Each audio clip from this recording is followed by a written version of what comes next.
Joanna Hausmann. That's me. You're on Checkitow. Oh my gosh. Okay, so here's my usual maneuver. I usually, run into comedians, people that do videos. I find something I like. I'm like, I want to get them on the podcast. And then 20 minutes before we start the podcast, I do more extensive research. So you have procrastinators, what you're saying? Yeah, and I also assume that I'm going to be able to learn everything that I need for the interview in a short amount of time before we start. Now, with you, I should have done some research last night because there's so much to you. Oh my God, that's what my therapist says too.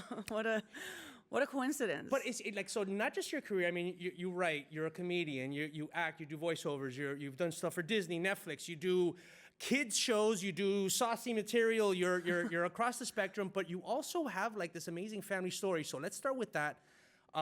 You were born in England, but you're Venezuelan. Your mom is from Cuba. Your dad is a Harvard economist that worked for the Venezuelan government back in the day. Talk to me about that. I will say Venezuelan government before it became very problematic. Yes. Yeah, I guess I feel like I'm an enigma.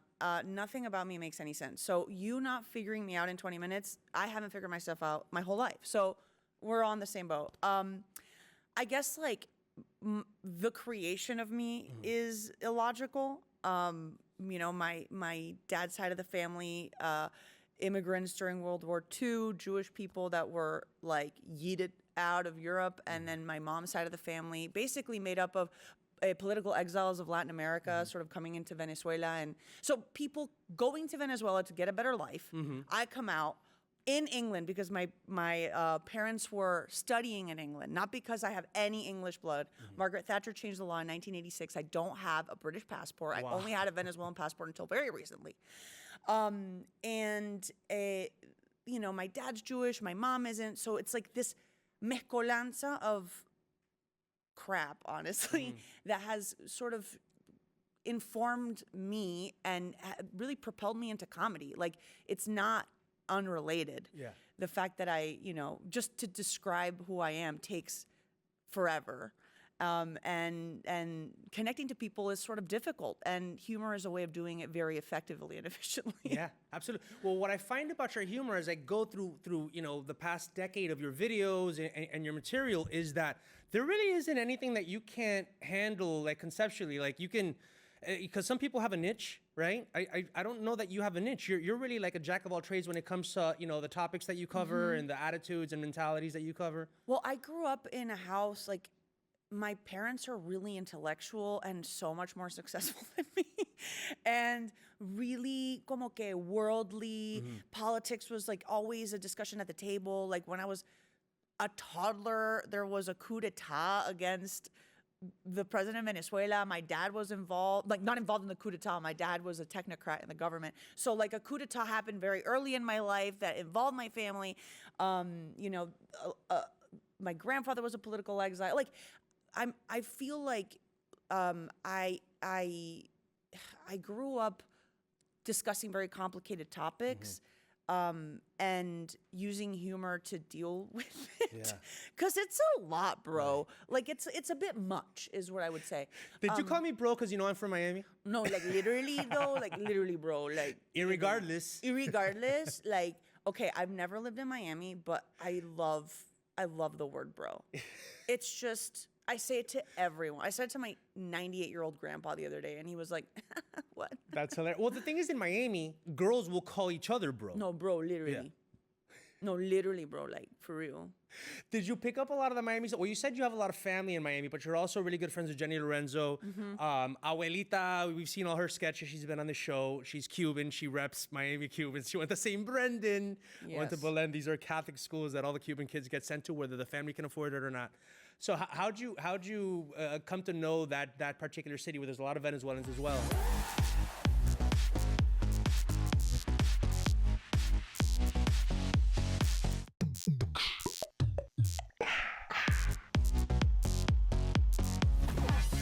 Well, I think Miami represents, like physically, it literally represents this mix of Latino and U.S. culture, and there's so much Latino immigration. As my dad always says, Miami is the closest you can get to the United States. Yeah.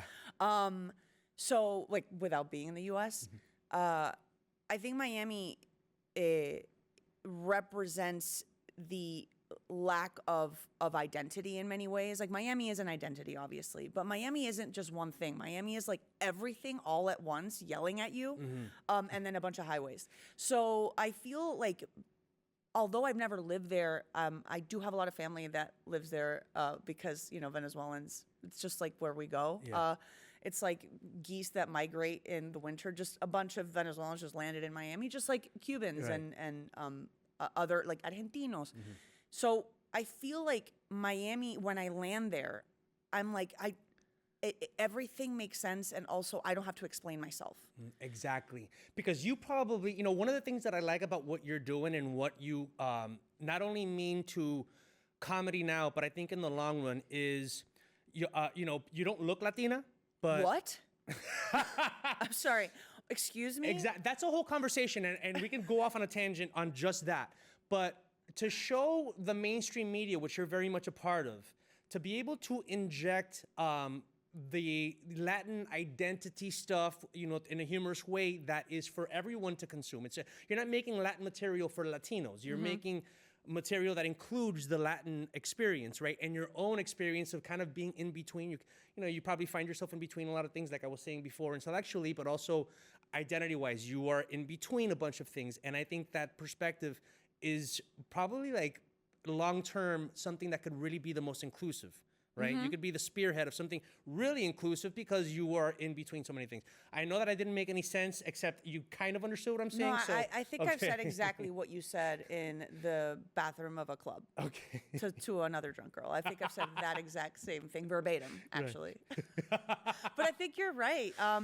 I always say, like, a fish doesn't know it's in water. So when you are completely enveloped in something that you feel comfortable with, you're not aware of the idiosyncrasies of it. Like, you're not aware of the stuff that makes your culture weird and interesting and crazy until you're forced out of it. And then people are like, wait, your birthday song is 8 minutes long? Do you realize that's ridiculous? And you, since you're a fish in water, you're like, I've sung my birthday song 8 minutes. For context, the Venezuelan birthday song is eternal. I have a video about it called The Eternal Venezuelan Birthday Song, which the idea of the video only came up after I went to a birthday party with a bunch of non-Venezuelans. So this like getting pulled out of your comfort zone and identity, which a lot of us have to do, it was seen as a curse for me for many years of my life until I saw that it was the privilege of perspective. It was the fuel with which I could create a lot of this comedy that isn't just for Venezuelans. It's for anyone who wants to watch, you know. And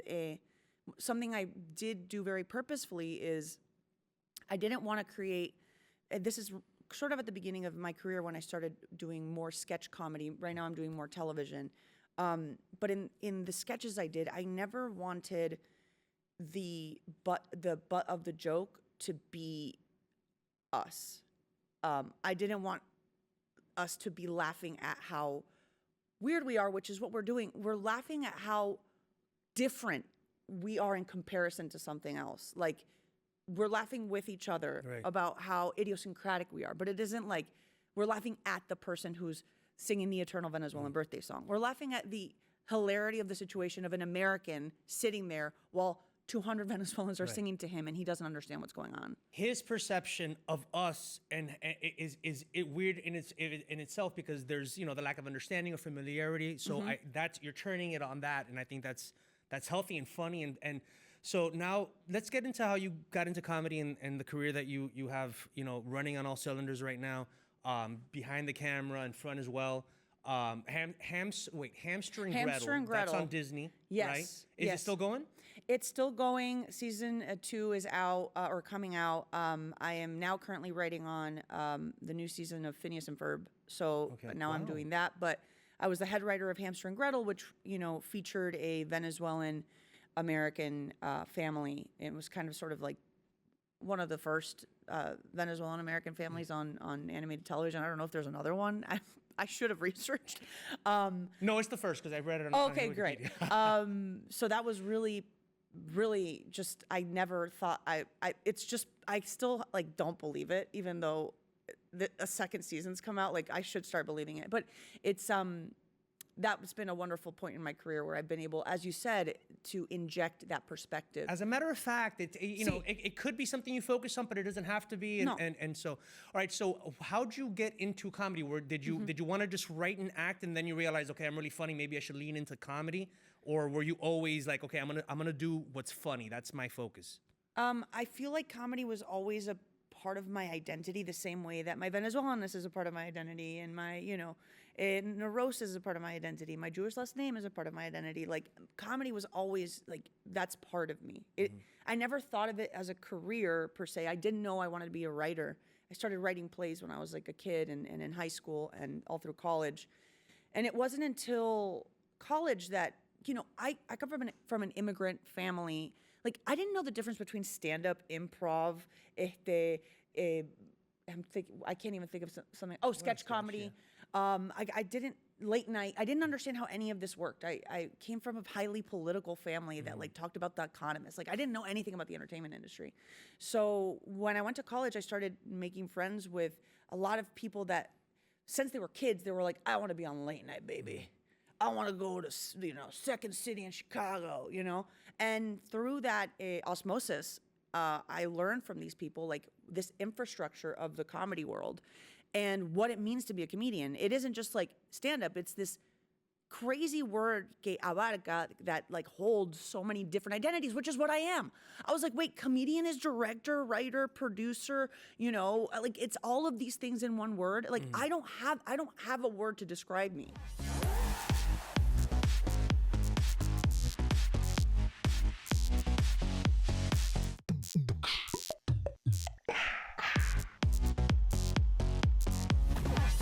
But it's kind of like because it's personal and it's truthful and it's genuine, and then you are saying things that people are thinking about in their own way.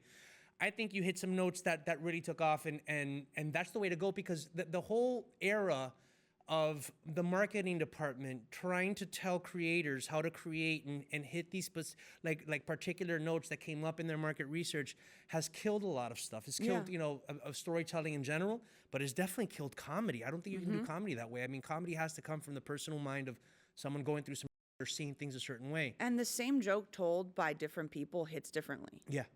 Like, you can't say the same joke another comedian said. In my beginning of my career, I was obsessed with Jim Gaffigan, and I pretended to talk like Jim Gaffigan the first few open mics I did. Hot Pockets. Yes, and I was like, it was so bad. I was like, that's not me. What am I doing? So yeah, I feel like it's an incredibly personal exercise to do comedy. Yeah. And perspective is a lot, because what I like about the videos that you've done where you bring in American non-Hispanic white culture, right? And confront it to Latinos and the diversity of the Latin experience, right? So it's not the typical thing that they're expecting, right? Mexican or a certain way of speaking, but you represent also like the white guy who doesn't completely get it but wants to try, to understand it, but he doesn't really, and then he just kind of like puts his foot in his mouth because he's not really getting it.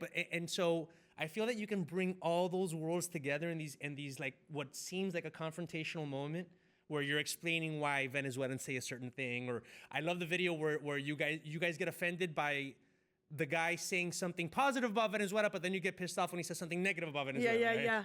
So all those things, and then the reggaeton video was hilarious. Oh my God, thank you. I'm orgasming. Oh my God, I'm so embarrassed my dad watched that, but I had to do it. I love reggaeton, but I'm like, these lyrics are absolutely atrocious. They're ridiculous. Absolutely ridiculous. Well, and also reflects, I mean, I don't know how close you are to like the music industry, but like, they're still they're pulling up the rear in terms of like relationships between like men and women and all that kind of stuff. They're still kind of like. But it's you're right. But then at the same time, I feel like the music industry might be the industry where Latino representation is coming in without any like changes. Like, I remember when Shakira came out with her first U.S. album, she would do it in Spanish and in English. And like, look at the change now where you have Bad Bunny dating Kendall Jenner and like he being like, just fully Puerto Rican without, they would have to put R's in Shakira's songs after she sang it because she couldn't pronounce the R's well enough for her lyrics in English. And now we have Bad Bunny who can't pronounce anything. And it's amazing. Like it's look how the music industry has reflected the sort of acceptance of Latin culture as mainstream culture here. And that's it, like Latin culture as mainstream culture. I think that's one of your missions, and I think you're accomplishing it. Oh my God, thank you. With all the writing and stuff that you're doing, because you want Latin people to watch it and resonate, but you want everybody to watch and get something out of it. Maybe different things. Yeah. But you know you're shooting a broader thing, because I don't want to be marginalized and pushed off and say, okay, this is who you are, and you're only going to speak to this specific audience, and the rest of us, we don't care and we don't get you.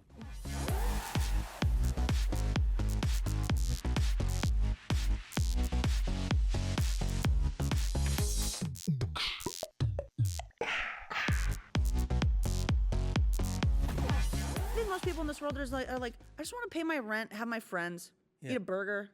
But it's like what you said before. I think people get caught up, and everybody wants to be accepted by a group, right? Yeah. And so they get caught up in the group, and this is why, like, you know, and not to be too political. I'm an independent, always have been. Not that I didn't side with one political party for most of my adult life over the other, but I don't want to just completely hand off my head and my brain to just a party or a system or a group or even our race, our ethnicity. Or I can caucus with a group of people, but I want to be my own person, and that means sometimes not having to agree with the people that I hang out with the most or the people that I usually agree with, and it's okay. So I love everything you said. Now let's circle back and wrap up on a lighter note, although I think we kept it pretty light and fun. How are you going to now continue to change the world? Damn. Through your humor, through your writing, your performing, your acting, your everything, your videos, in the long term? When we have this interview again, like in 10 years, what am I going to be asking you about? Oh, man. I'm going to be honest with you. One of my biggest dreams is I want to create a show that is, you know, mostly Latin characters. It's a Latin experience, whatever, and all the characters are awful. Like every character. Like Seinfeld. Like Seinfeld, like Succession, like Veep, where we have the ability to write very funny, nasty characters that tell us something that we end up liking, by the way, but that like are real and funny and flawed and like, you know, acídico y problematic. Yeah. Like that's fun. That's fun. I want to do that. I think that is my goal. You're on your way there. That's my dream. No, you're doing it. Okay, one last thing. Wait, is Allison here?